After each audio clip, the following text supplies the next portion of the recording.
How difficult is the current situation for the Labour Party?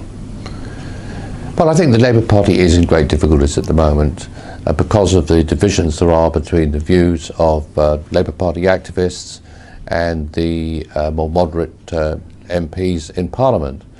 My own personal view is that it would be disastrous if the Labour Party splits. I think that Jeremy Corbyn almost certainly will be re-elected, in which case the MPs in the House of Commons are just going to have to live with that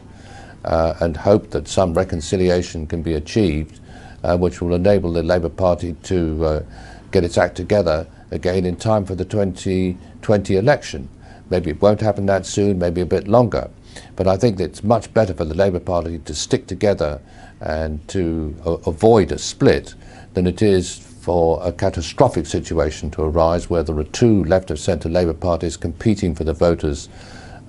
support, which I think they're unlikely to get in anything like sufficient numbers to keep the Labour Party as a serious electoral force. So I think there are very strong arguments for the Labour Party not splitting,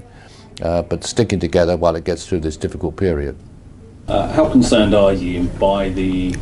Labour leader and the potential new Labour leader's position on the Brexit referendum and result? I think there is a problem, a really serious problem, if we're going to get contenders for the Labour leadership saying that they don't think that they should implement in full the decision taken by the British people in the referendum on the 23rd of June, and that we should take steps to either stay in the European Union or to get involved in a second referendum which might throw out any arrangements which were negotiated between the UK and the EU.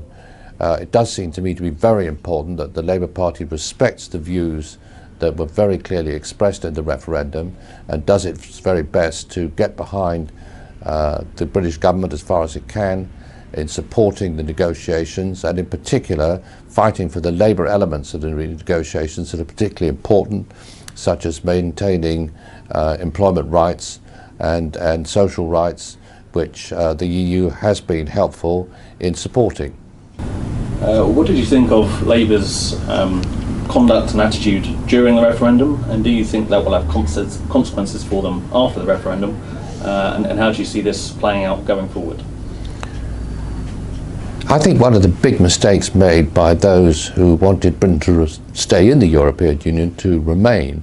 was the really fairly extreme stance that the Labour Party took over the EU. Large numbers of Labour supporters throughout the country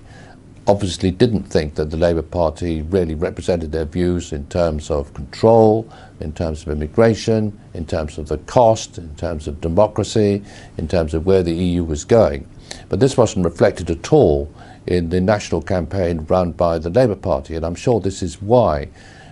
nearly 40% of Labour's supporters in the 2015 election swung to leave when the referendum took place in June. And I think that the Labour Party really needs to realise that that is the sentiment of a large number of its supporters, and that subsequent remarks about how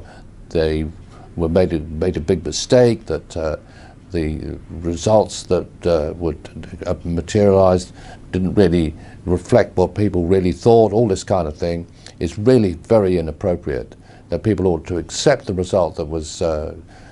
came out of the referendum and to implement the decision that was taken, and to do this in good faith.